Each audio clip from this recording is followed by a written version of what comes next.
Allahu Ekber, Allahu Ekber.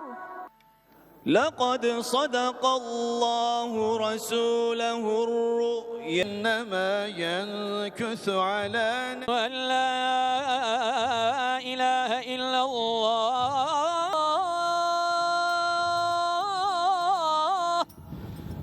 الله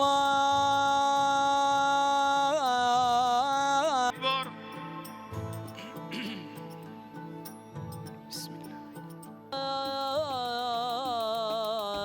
بسم الله الرحمن الرحيم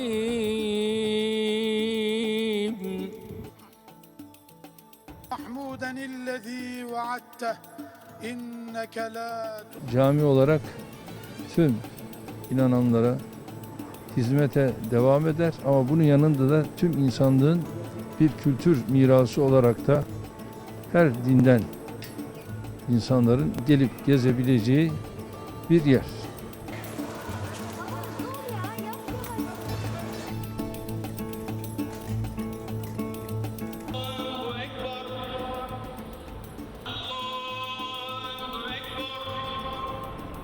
Yani o duyguları anlatamıyorum ki, bazı duygular anlatılmıyor ama işte gözyaşları döktüm. Yani sevindim, sevinç gözyaşları bunlar tabii. Kendi ülkemde Sultan Fatih'in fethettiği bir cami kapanmış, tekrar açılmasından çok seviniyorum, mutluluk duyuyorum. قبلهم من قرن إنك لن تستطيع معي صبرا